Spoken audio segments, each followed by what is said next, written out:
아, 우리가 지난주에는 니고데모와 관련된 이야기를 살펴보았죠. 그 전주에는 부자 청년에 대한 이야기를 살펴보았습니다.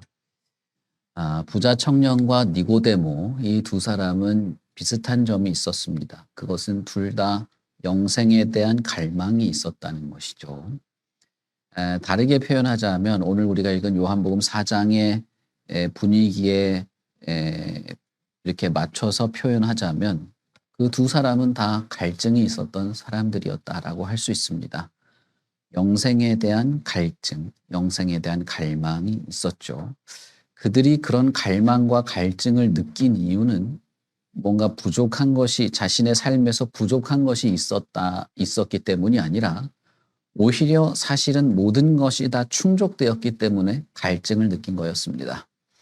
그러니까 돈도 있고 지위도 있고 편안한 삶도 있고 젊음도 있고 기회도 있고 자신을 존경하는 그런 사람들도 있고 자신을 따르는 사람들도 있었던, 다시 말하면 대부분의 삶에서 우리가 가졌으면 하는 것들을 가졌기 때문에 그들은 갈증을 느꼈던 겁니다.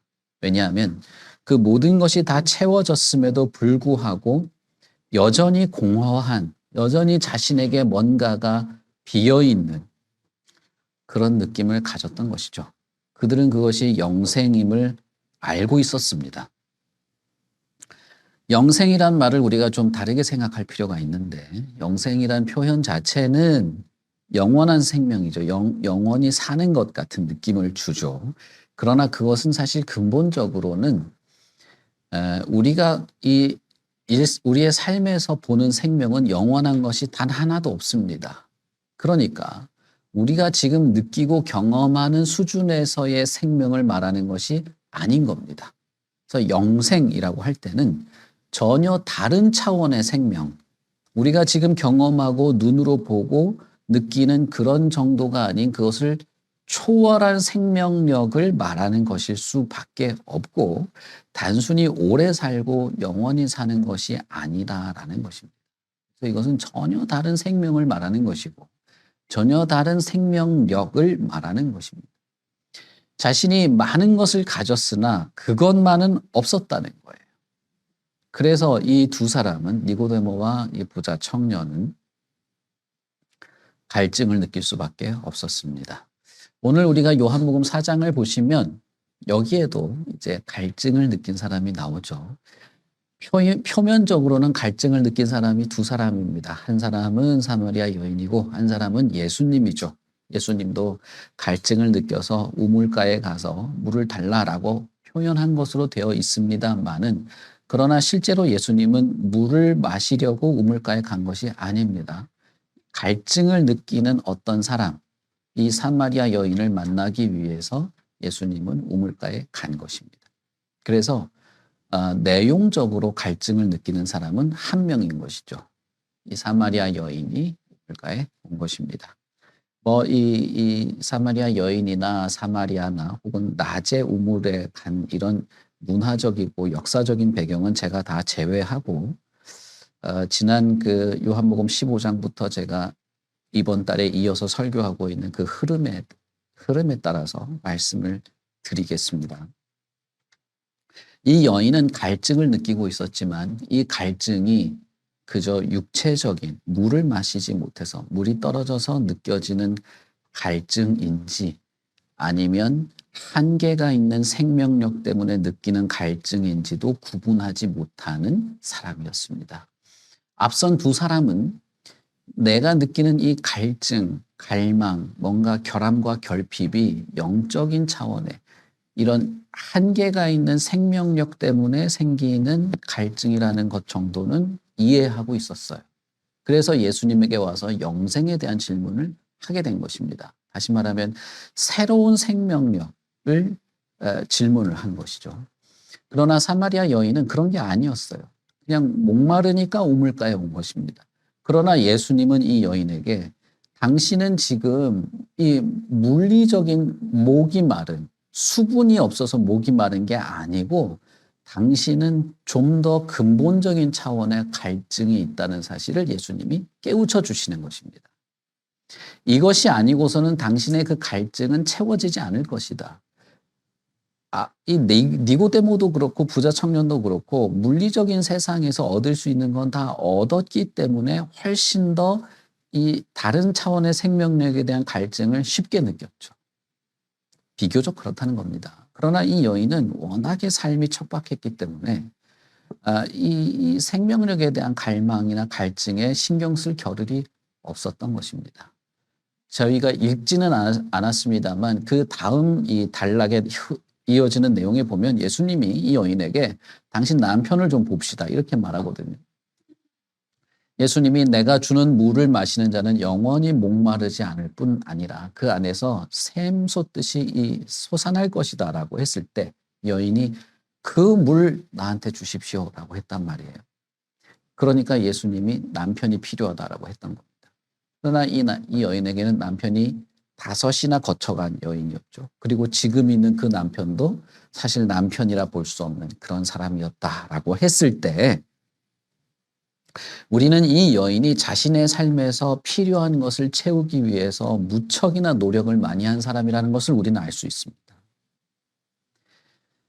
단순히 남편으로 이 여인에게 있어서는 그것이 자신의 삶을 이렇게 잘 보장해 줄 남편으로 이렇게 드러났던 것뿐이지 이것은 돈이 될 수도 있고 지위가 될 수도 있고 명예가 될 수도 있고 어떤 것이든 될 수 있는 겁니다.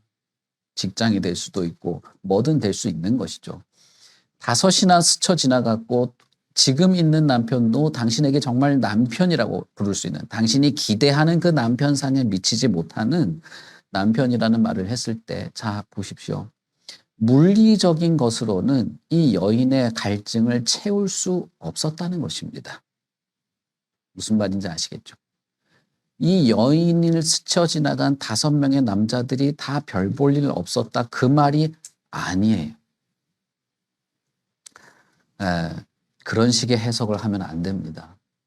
여기서 강조하고 싶은 것은 그 여인에게 눈으로 보이고 이 세상에서 추구하고 얻을 수 있는 것으로는 실제적으로 인간이 경험하는 갈증을 해소할 수 없다는 것입니다.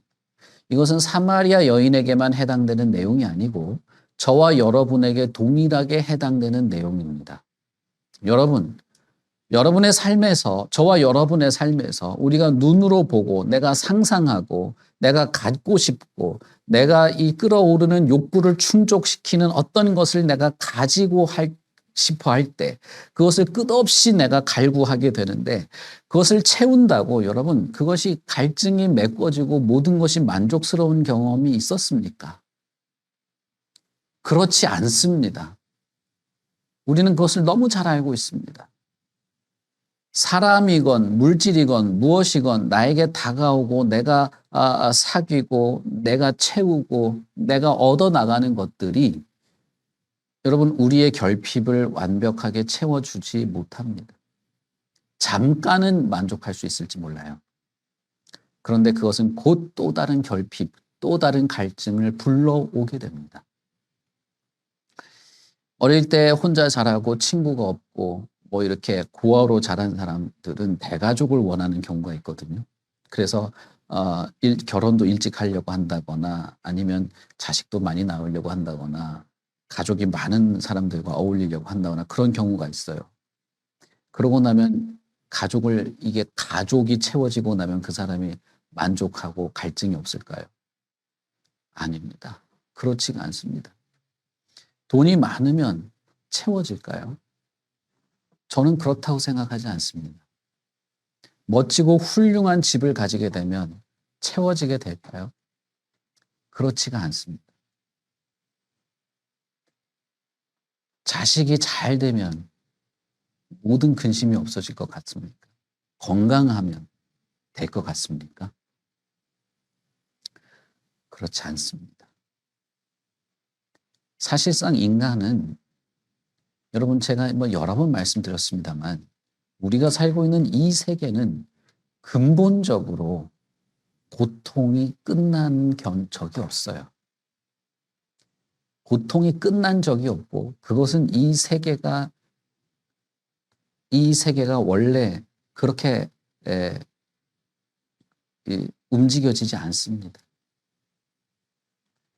지구 역사상 전쟁이 없었던 날은 하루도 없습니다. 무슨 말씀인지 아시겠습니까? 이 전쟁이 끝나는 날은 세상이 멸망하는 날이에요. 이 세상이 끝나는 날이에요. 이 지구상에 인간이 존재한 이후, 아담이 에덴 동산에서 쫓겨난 이후에 하나님을 미워하는 인간이 사라진 적은 한 번도 없습니다. 그런 적은 없어요. 그것은 우리의 목표가 아닙니다. 이 세상에 전쟁이 사라지고 하나님을 미워하는 이들이 전부 다 없어지는 것은 우리의 목표가 될 수가 없어요. 그건 가능하지가 않습니다. 그건 사실상 하나님의 심판 이후에 이루어질 일이기 때문에 오히려 우리는 공의로운 심판을 기다리는 것이 더 맞죠. 요한계시록에 보면 흰 옷 입은 수많은 사람들이 심판을 하시라고 간구하지 않습니까? 이 세계를 아름답게 꾸미는 것 자체가 목적이 된 적이 없어요. 그것은 우리의 이 상황이, 인간 존재가 그 어느 것으로도 만족하거나 채워질 수 없다는 것을 반증하는 것입니다. 이 사마리아 여인은 그걸 알 수 없죠. 몰랐어요. 이런 부분이 참 재미있는 겁니다. 앞선 두 사람은 알고 있었죠. 나에게 뭔가 문제가 있다. 결함이 있고 결핍이 있다.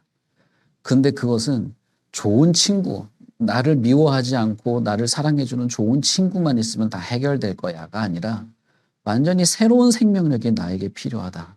어떻게 이것을 얻을 수 있을까? 무엇을 해야 될까? 그것을 고민했던 사람입니다. 그러나 사마리아 여인은 전혀 그런 사람이 아니었어요. 아니었는데도 불구하고 예수님이 이 사람을 찾아간 것입니다. 저의 경험에 비추어 볼 때 저는 예수님을 이 니고데모나 부자 청년처럼 그렇게 찾은 적은 없어요. 그렇게 예수님을 이렇게 만나고 싶다고 한 적이 없어요. 예수님이 저를 찾아오셨다고 저는 믿습니다. 어느 날 어느 순간에 오직 예수 그리스도야말로 나의 모든 것이 되신다는 사실을 예배 때 설교를 듣다가 저는 깨달았어요. 그것이 마치 번개가 치듯이 저한테 내리꽂혔습니다. 모든 사람이 그래야 되는 건 아니에요. 저는 그랬다는 거예요. 그게 번개 그런 게 중요한 게 아니라 주님이 나에게 먼저 오셨다는 겁니다. 여러분들이 의도했던 의도하지 않았던 혹은 누군가의 권유를 따라서 이렇게 교회에 오게 되었을 때는 저는 그런 생각을 하게 됩니다. 주님이 당신을 찾아가고 있다는 거예요. 주님은 이 여인을 만나기 위해서 일부러 사마리아를 옵니다. 그리고 일부러 이 우물가에 가서 기다렸습니다. 이 여인을 만나게 된 것이죠. 그리고 그 여인에게 물을 달라라고는 하지만 물이 필요한 것은 아니었어요. 이 여인에게 당신이야말로 내가 주는 물이 필요하다는 말을 하기 위한 것이었죠. 예수님은 이 여인에게 이렇게 말합니다. 내가 주는 물은 영원히 목마르지 않을 것이다. 당신이 이 우물에서 퍼올리는 물은 금방 다시 목마를 거야. 남편도 금방 당신을 목마르게 할 거야. 그 똑같은 말이죠. 돈도 금방 당신을 목마르게 할 것이다. 사람들한테 으스대고 목에 힘줄 수 있는 명예도 금방 당신을 목마르게 할 것이다. 당신 자식이 좋은 사람 만나서 결혼하고 좋은 기업 가서 취직하고 막 지위가 올라가서 다른 사람들한테 아이고 우리 자식이 이렇게 막 하고 했어. 그거 금방 목마르게 될 거라는. 사실 여러분 다른 사람은 당신 자식이 어떻게 되는지 관심이 없어요. 실제로는. 그게 대단히 자랑거리가 되고 내 마음의 위로거리가 될 것 같지만 아닙니다. 금방 당신이 길어서 마시는 물은 목마르게 될 거라는 거예요. 그러나 내가 주는 물은 이 물을 마시는 자는 누구든지 마시는 자마다 누구든지 영원히 목마르지 않게 될 것이다. 그뿐 아니라 내가 주는 물은 그 속에서 영생하도록 솟아나는 샘물이 될 것이다 라고 말합니다. 여러분, 여기서 예수님이 영생이라는 단어를 쓰시는 거죠.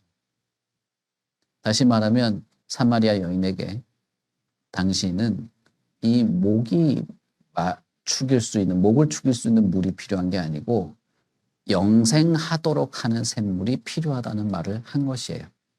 다르게 말하면 당신에게는 영생이 필요하다는 얘기를 한 거예요. 당신에겐 영생이 필요합니다. 새로운 생명이 필요합니다. 초월한, 당신이 지금 먹고 마시고 누리고 즐거워하고 이걸 가지고 막 세상에서 어떻게 살아가는지 이걸 가지고 안달복달하고 지지고 볶고하는 그 생명이 아니라 완전히 다른 한 차원 높은 생명이 필요합니다. 그리고 그 생명을 얻도록 하는 물이 솟아나게 될 것입니다. 라고 말합니다. 여러분, 이 물, 예수님이 주시는 바로 이것, 새로운 생명을 얻게 하는 바로 이것이 저와 여러분에게도 필요한 것이죠. 사실 궁극적으로는 바로 이 새로운 생명이 우리에게 필요한 것입니다. 예수님은 내가 이 새로운 생명을 주겠다고 말하는 거예요. 그러면 어떻게 될까요? 그러면 결핍, 갈증, 그것을 해결하게 될 거라는 겁니다. 자, 여러분. 그러면 이 여인이 다시는 목마르지 않게 될 거라는 뜻일까요? 이 여인에게 남편이 필요 없게 된다는 뜻일까요? 아니죠. 그건 말이 안 되잖아요. 예수님이 주시는 이 물을 막 하면 그 속에서 영생하게 되는 그런 물이 솟아나게 된다고 할 때, 이 새로운 생명력을 가지게 된다고 할 때 우물물을 마시지 않게 된다는 뜻이 아니에요.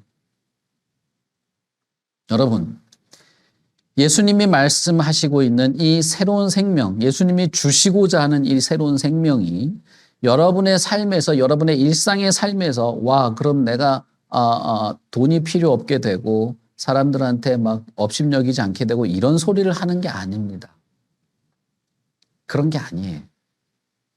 그런 것들을 초월하는 생명을 말하는 겁니다. 그것을 초월하는 생명을 말하는 거예요. 내 몸의 불편함이나 사람들의 시선이나 내가 어떤 결함이나 결핍 때문에 궁핍하게 생활하는 그 모든 것을 초월하게 하는 생명을 말하는 것입니다. 지난주에도 제가 말씀드린 것처럼 바울이 고백했던 것처럼 그런 생명을 말하는 것입니다. 이것은 사실상은 죽음을 초월한 생명이어서 죽음조차도, 죽음 앞에서조차도 담대하게 했던, 그것도 받아들이게 했던 그런 생명입니다. 그래서 바울 사도가 사람들한테 편지를 쓸 때, 자기를 걱정하는 사람들에게 편지를 쓰고 할 때,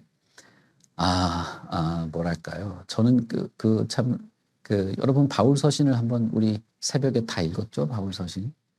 서신을 여러분 정말 진지하게 한번 보시면 정말 마음에 많이 와닿는데,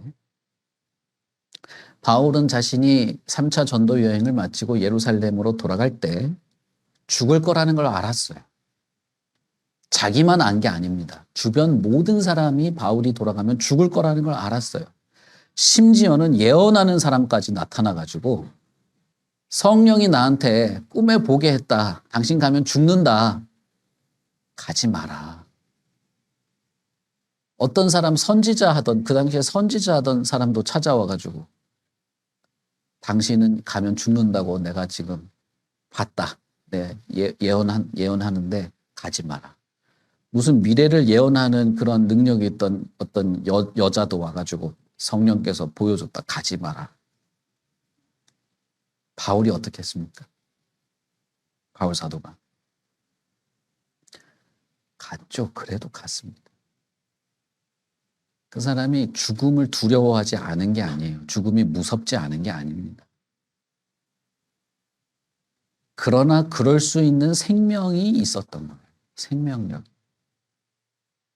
아픔을 피하고 고통을 피하고 두려움을 피하는 것 자체는 여러분 사실은 우리의 삶의 해답은 아닙니다. 왜냐하면 항상 고통이거든요. 항상 고난입니다.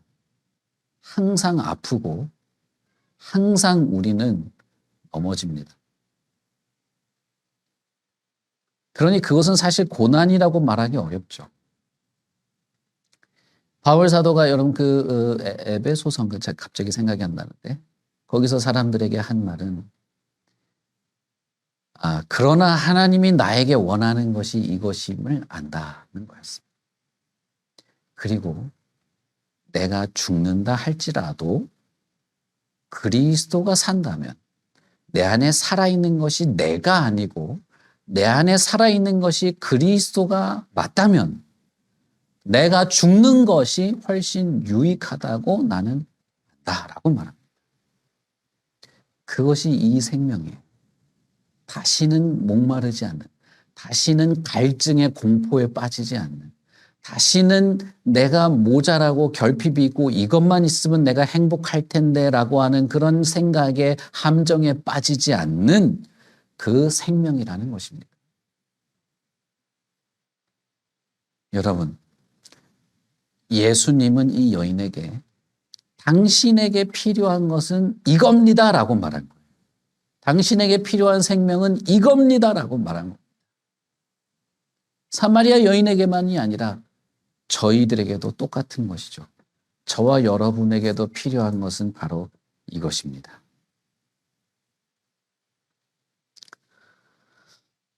니고데모에게도 필요한 것은 영생이었습니다. 부자 청년에게도 필요한 것은 영생이었습니다. 포도나무이신 예수님에게 우리가 달라붙어서 열매를 맺어야 하는 이유도 바로 이것입니다. 이 새로운 생명력, 예수 그리스도로부터 공급되고 그 공급된 것으로 무언가를 맺으며 살아가게 되는 바로 이 생명력이에요. 그러니 여러분 열매라고 할 때 자꾸 눈에 보이는 어떤 것에만 꽂힐 필요가 없어요. 전도 열매. 전도가 열매가 아니라는 게 아니고 이 과정을 아시라는 거예요. 여러분 요한복음 4장 36절을 우리가 한번 읽어볼까요? 요한복음 4장 36절 우리 같이 한번 읽어보겠습니다. 시작. 거두는 자가 이미 삭도 받고 영생에 이르는 열매를 모으나니 이는 뿌리는 자와 거두는 자가 함께 즐거워하게 하려 합니다. 거두는 자가 모으고 싶은 열매는 뭐냐 하면 영생에 이르는 열매입니다. 사마리아 여인에게 말한 것은 영생하도록 했지만 같은 표현이죠. 영생하게 되는, 새로운 생명을 얻게 되는. 그래서 이 여인에게는 영생하도록 솟아나는 샘물이라고 말했지만 이 뒤에 4장 36절에는 영생에 이르는 열매. 이것은 뿌리는 자도 거두는 자도 바로 이 열매 때문에 뿌렸고 바로 이 열매 때문에 거둔다는 거예요.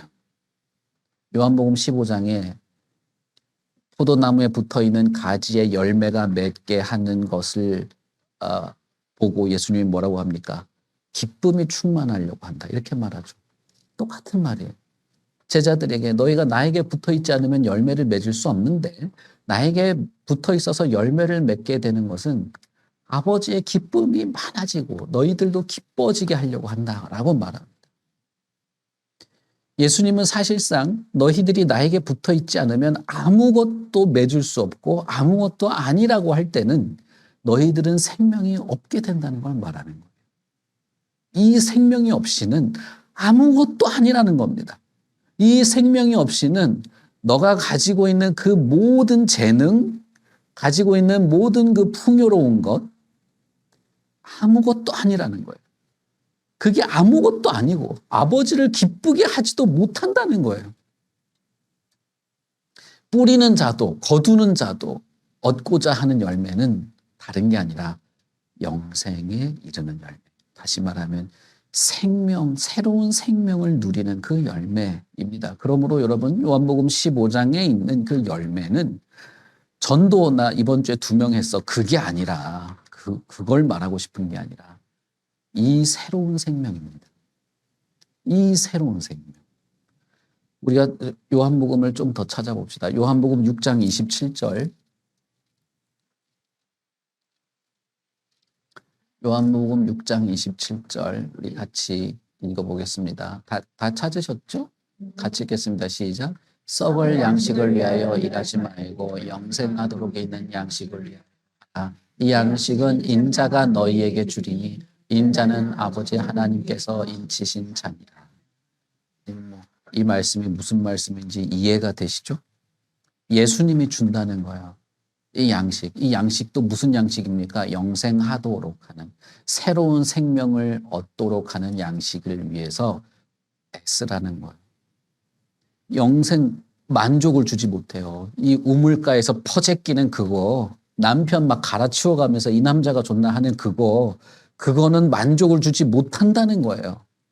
새로운 생명을 주지 못하는 양식에 전전긍긍하면서 매달려서 애달복벌하면서 그러고 있지 말라는 거예요. 내가 주는 이 양식에 관심을 가지라는 겁니다. 내가 주는 이 생명에 관심을 기울이고 그것에 애를 쓰라는 것이에요. 심지어 요한복음 12장에는 이렇게 말합니다. 우리 마지막으로 한번 찾아보겠습니다. 요한복음 12장 25절. 요한복음 12장 25절. 우리 다 같이 읽어보겠습니다. 시작. 자기의 생명을 사랑하는 자는 잃어버릴 것이요 이 세상에서 자기의 생명을 미워하는 자는 영생하도록 보전하리라. 여기서도 영생하도록이라고 말하죠. 같은 표현입니다. 심지어는 예수님은 요한복음 12장에서 자기의 생명을 미워하는 자는 이라고 표현했습니다. 썩어질 것에 그렇게 모든 걸 다 쏟아 부을 필요가 없다는 거예요. 아니, 오히려 진정한 만족을 주는 이 생명에 마음을 다 쏟아 부어야 된다는 겁니다. 너가 가진 것을 다 팔아서 가난한 자에게 주라는 말이나 물과 성령으로 거듭나지 않고서는 이렇게 할 수 없다는 말이나 영생하도록 하기 위하여서 애를 쓰라는 말이나 이 세상에 지금 눈에 보이는 그 생명력에 미워하는 자가 영생하도록 한다는 말이나 가지가 포도나무에 붙어 있으라라고 하는 말이나 같은 말이다 이 말입니다. 예수님이 이 말을 왜 이렇게 할까? 예수님이 왜 이렇게 이 말들을 주구장창 하고 있을까? 그것은 저와 여러분에게 이 생명이 꼭 필요하기 때문입니다. 이 생명이 저와 여러분에게 반드시 있어야 하기 때문입니다. 이 생명으로 살고 이 생명을 누리고 이 생명을 향유하는 것이야말로 최고의 목적이 되기 때문입니다. 심지어는 이 결핍된 세상에서도 열매를 맺어가면서 살 수 있게 되기 때문입니다.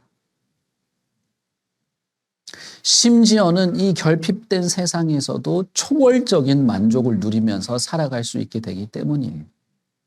사실은 이 생명은 우리가 하나님 나라에서 완전히 누리게 될 거예요. 그래서 그것은 어떤 면에서는 미래적인 것입니다. 소망을 하게 되는 것이죠. 그럼에도 불구하고 이 생명력은 현재 우리의 고통이 끊임없는 세상에서도 만족하고 더 뛰어난 초월적인 것을 바라보게 하는 열매까지 맺어지게 할 만큼 그런 살아있는 참된 생명인 겁니다. 여러분 정말 이걸 믿으십니까? 예수님이 이걸 주신다는 것을 알고 믿으십니까? 이걸 정말 마음에 품어보세요. 예수님이 그런 분이라면 내가 예수님에게 이 생명을 받아야 되겠다. 예수님에게 이 생명을 내가 공급받아야 되겠다. 그래서 내가 지금 이 세상에 살아가는 동안에 정말 겨자씨 같은 크기라도 조그만 거라도 열매 같은 것, 영생에 어울릴 만한 열매, 영생에 이르는 열매를 맺으며 살아가 봐야 되겠다. 그런 마음으로 주님을 바라보시라는 것입니다. 여러분,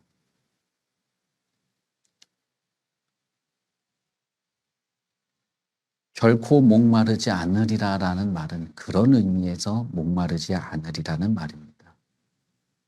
내가 예수님을 믿는데 왜 병에 걸렸지? 내가 예수님 따른다고 그렇게 충성을 다하고 최선을 다하는데 왜 하는 일마다 잘 안 되고 그렇지? 그럴 수 있죠. 그럴 수 있습니다. 병에 걸릴 수도 있고 저처럼 수술을 할 수도 있죠. 사업체가 잘 안 될 수도 있고 사고가 날 수도 있죠. 그러나 목마르지 않을 수도 있는 겁니다. 그럼에도 불구하고 목마르지 않고 주님이 주시는 생명 때문에 만족할 수도 있는 겁니다. 이게 너무 이해가 안 되죠. 어떻게 그럴 수 있냐. 뭐 예수 믿는데 꼭 그래야 되냐. 돈 많이 벌고 남들 앞에 목에 힘줘가면서 예수 믿어도 되는 거 아니냐. 뭐 그럴 수도 있죠. 그러고 싶으시면 그렇게 하시려고 하면 되죠. 근데 진짜 그럴까? 예수님이 말하는 새로운 생명력이라는 게 겨우 그 정도밖에 안 될까? 그 정도 수준일까? 뭐 다른 기타 이런 불교나 뭐 이런 저런 이단 종교 같은 데서나 똑같이 말하는 뭐 그런 정도일까? 그렇지 않은 겁니다. 그렇지 않은 것입니다. 예수님이 주시는 생명은 완전히 다른 차원에서 인간의 영혼을 만족시킵니다. 그래서 남들처럼 많은 것을 가지지 못해도 내가 결핍을 느끼지 않고 궁핍을 느끼지 않고 만족할 수 있는 그런 사람으로 열매를 맺어가게 돼요. 지금 당장 그렇게 되지 않는다 할지라도 그렇게 됩니다. 주님을 따르게 된다 이 말입니다. 여러분 옛날에 송명희라는 분이 있었죠. 그분이 시를 써서 라디오에 방송에 투고를 했는데 그 시를 듣고 그분이 이제 유명한 작곡가가 작곡해서 곡이 나왔던 거잖아요. 그 시에 그런 게 있잖아요. 나는 남이 가진 건강은 없다. 그러나 나는 내 안에 예수가 있다. 그 표현이 듣기 좋으라고 하는 표현이 아니에요. 왜 그러냐 하면 그분은 뭐였죠? 소아마비였잖아요. 뇌성마비. 뇌성마비. 네, 알겠습니다. 중요하죠. 이런 거는 중요해요. 뇌성마비. 글자를 읽으면서 썼어요. 제가 지난주에 말씀드렸잖아요. 병원에 누워있는데 아침에 에어로빅 하는 그 아가씨들이 그렇게 부러웠다니까요. 근데 온몸이 뒤틀려서 손가락 사이에 색연필을 껴가지고 이러면서 적은 거예요. 그런데 나한테는 예수가 있다. 나는 남이 못 보는 것을 보고 있다.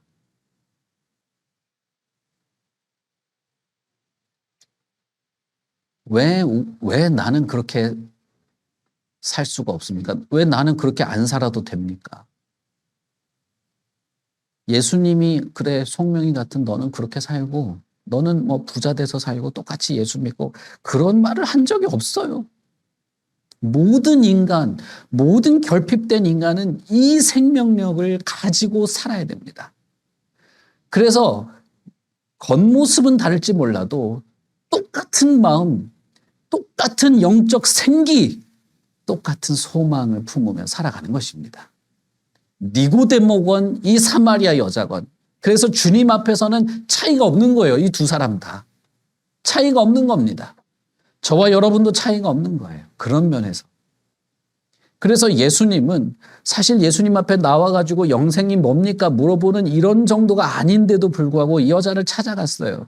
그런데도 정말 신기하게도 이 여인은 이 예수님의 말을 듣고 그 물을 갖고 싶어 했어요. 그게 전부였습니다. 뭐 엄청나게 니고데모처럼 막 구약 성경을 다 동원해가지고 너 왜 이거 몰라? 이렇게 말한 것도 아니에요. 그런데 이 여자는 단순하게 이 물을 가지고 싶어 했어요. 너무 단순하죠.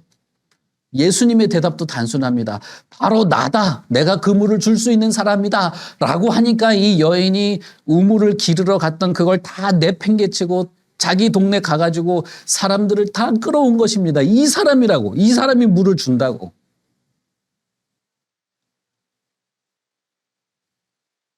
왜 우리는 그럴 수가 없고 왜 우리는 그러면 안 됩니까? 우리도 그러면 되죠. 여러분 그 눈먼 봉사 나면서부터 눈먼 봉사 보십시오. 그 사람한테 예수님이 무슨 대단한 논리와 구약 성경을 설명한 게 아니에요. 내가 믿고 싶습니다. 믿고 싶습니다. 근데 누구를 믿어야 됩니까? 누굽니까? 난 정말 믿을 겁니다. 라고 할 때 예수님이 나다라는 말밖에 안 했어요. 나다. 내가 바로 그다. 그 즉시로 그 사람은 모든 걸 팽개쳤습니다. 자신이 가질 수 있는 모든 인생의 가능성과 미래를 예수님보다 밑에 뒀어요. 부자 청년은 그럴 수 없었지만 이 사람은 자신의 인생의 모든 것을 내려뒀습니다. 예수님 앞에서. 그리고 예수님을 쫓아갔어요. 그게 이 생명입니다. 바로 이 생명. 저와 여러분도 이 생명을 얻을 수 있고 얻고 살아갈 수 있고 예수님이 말씀한 열매를 풍성하게 맺으며 하나님의 기쁨이 될 수 있습니다. 여러분 그럴 수 있습니다. 그래서 우리가 주일 예수님의 부활을 생각하면서 예배드리는 거 아닙니까? 그래서 부활절은 사실은 미래적인 거예요. 이 생명을 다시 생각하고 다시 누리고 그것을 기대하고 주님을 바라보는 것을 하는 것이 부활절이에요. 성찬식 때 우리가 빵을 뜯어 먹고 포도주를 마시는 것도 주님이 나와 함께 하시며 나를 위해서 주님이 그렇게 피를 흘리고 몸을 찢으신 것이 나에게 이 생명을 주시기 위함임을 알고 나도 그렇게 될 것임을 믿는 그것입니다. 이 생명을 위해서 주님께서 이렇게 많은 말을 한 것입니다. 이 생명을 위해서 주님께서 십자가에도 죽으신 것입니다. 내가 이 생명을 줄 수 있다. 왜냐하면 하나님이 나에게 인쳤기 때문이다. 확증했다. 도장을 찍었다는 거예요. 그 증거는 예수님의 부활에 있습니다. 우리가 눈으로 보는 이 한계가 있는 생명이 아니라 완전히 새로운 차원의 생명이구나를 예수님이 증거로 보여주신 것이 부활이에요. 그래서 여러분 우리는 부활절이 중요한 것이죠. 우리 교회가 지키는 절기 부활절이죠. 이 생명의 증거. 야, 헛소리가 아니었네. 진짜 초월적인 생명이네. 완전히 다른 생명이네. 완전히 다르네. 저 생명이 우리에게 있구나. 주님이 저 생명을 주는구나. 예수께서 죽으시면서 보여주신 것은 죄의 참혹함이라면 부활하시면서 보여주신 것은 이 참된 생명인 것입니다. 그러니 여러분 우리는 주일마다 사실은 이 생명을 바라보며 예배하는 것이고 부활절에 우리가 다음 주에 우리 부활절 예배 드리는데 이 생명, 주님 안에서 누릴 이 생명, 주님이 약속하고 주실 이 생명, 세상의 초등학문, 바울은 배설물처럼 여겼던 그것 때문에 내가 막 안달복걸 하는 그것이 아닌 완전히 다른 내 전체를 채울 만한 이 생명을 기대하고 소망하며 우리는 그 절기에 참여하는 것입니다. 주님의 몸과 살을 떼면서도 그것을 마음 깊이 새기는 것이죠. 제가 몇 번 말씀드렸습니다마는 그 부활이라는 소설이 있어요. 부활이라는 소설, 그 러시아 소설이잖아요. 러시아어로 부활이라는 말이 일요일이라는 단어예요. 같은 단어입니다. 저는 그 단어가 그게 정말 의미가 깊어요. 우리 교회가 왜 주일이 가장 중요한 절기입니다라고 제가 왜 말하느냐 하면 그런 의미와 같습니다. 우리는 예수 그리스도와 만나고 새 생명을 누리고 완전히 누릴 그 미래의 새 생명을 기대하는 그 날이 주일의 예배인 겁니다. 부활절도 그와 같은 것입니다. 이 사마리아 여인은 다른 어떤 것이 아니라 그 물 주세요라고 했던 겁니다.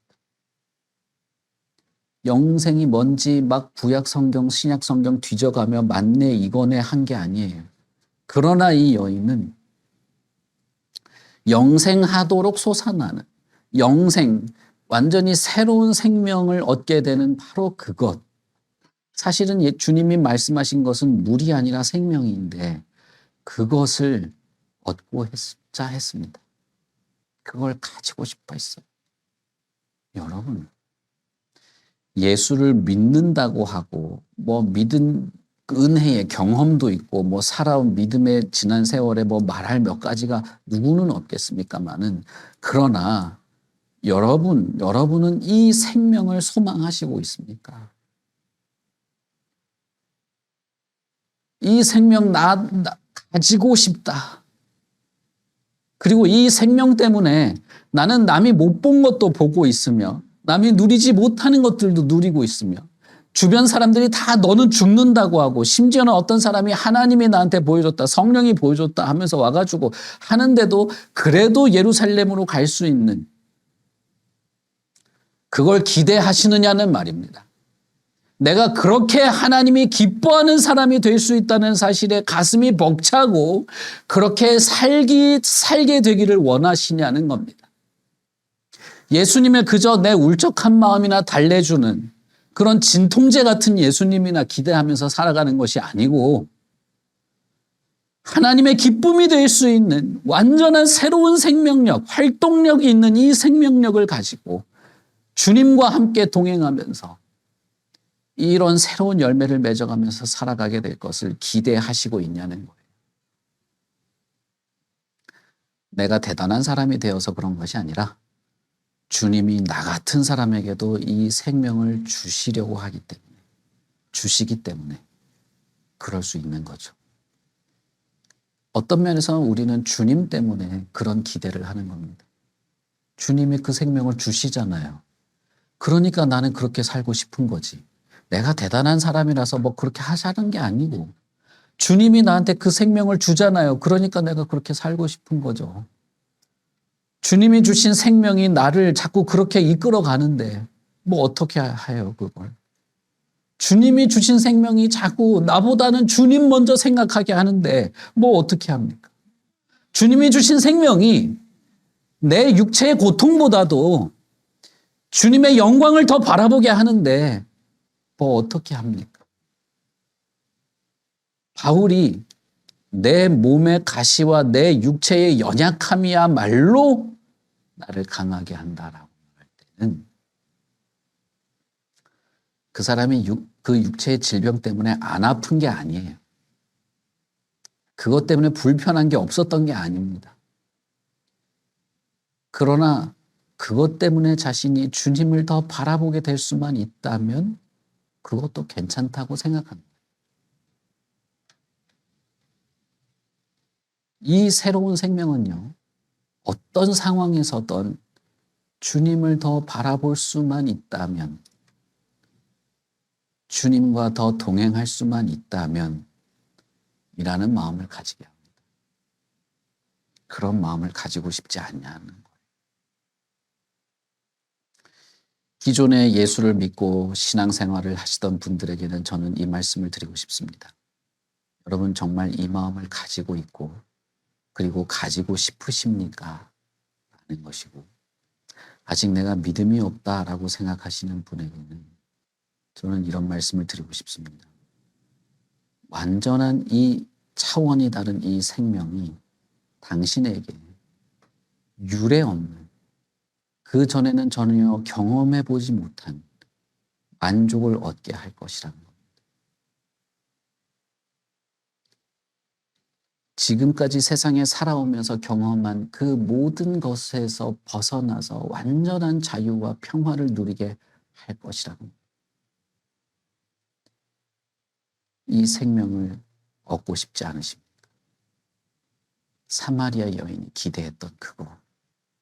그래서 예수님은 하나님과 많이 동떨어져 있던 이 사마리아 여인에게도, 율법을 철저하게 지켰다고 하는 그 유대인에게도 동일하게 이 생명을 바라보도록 말씀하셨습니다. 저와 여러분에게도 동일하게 말씀하십니다. 우리는 어떻습니까? 예수님에게 솔직하게 마음을 내어놓으십시오. 주님, 나에게 이 생명을 주십시오. 나에게, 이 적은 믿음을 가진 자에게 믿음을 보여주십시오. 무엇을 어떻게 하여야 주님을 따를 수 있겠습니까? 주님이 정말 나에게 생명을 주십니까? 부활의 주님, 나에게 그 부활의 생명력이 어떤 것인지 보여주시고 누리게 해 주십시오. 우리는 얼마든지 이렇게 말할 수 있습니다. 얼마든지 이렇게 간구할 수 있고, 얼마든지 이렇게 주님께 구할 수 있습니다. 우리 같이 기도하겠습니다.